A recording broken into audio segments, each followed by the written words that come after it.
नमस्कार शेतकरी मित्रांनो, डिजिटल शेतकरी राजा या यूट्यूब चॅनलमध्ये सर्वांचे स्वागत आहे। सुरुवातीलाच पावसासंदर्भातली एक महत्त्वाची अपडेट्स पाहण्यासाठी आपल्या चॅनलला सबस्क्राइब करून बेल आयकॉनला प्रेस करा। तर मित्रांनो, आजपासून काही ठिकाणी पावसाचा अंदाज विभागाने वर्तवलेला आहे। तर कोकण आज 1 जून ते 2 जून पर्यंत असे 2 दिवस कोकणात पालघर, ठाणे, मुंबई, रायगड जिल्ह्यात हवामान उष्ण व दमट राहण्याची शक्यता आहे।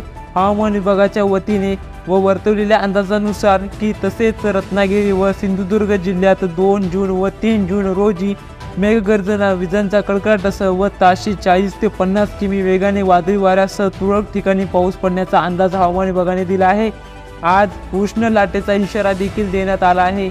मराठवाड्यातील छत्रपती संभाजीनगर, जालना, परभणी, हिंगोली, बीड, लातूर, धाराशिव आणि नांदेड येथे आज 1 जून रोजी हवामान कोरडे असून 2 आणि 3 जून या पुढील 2 दिवसात त्या ठिकाणी विजांच्या कडकडाटासह पावसाची शक्यताही पाहायला मिळणार आहे। असेच नवीन अपडेट्स पाहण्यासाठी आपल्या चॅनलला सबस्क्राइब करून बेल आयकॉनला प्रेस करा। व्हिडिओ आवडल्यास लाईक करा, शेअर करा। धन्यवाद।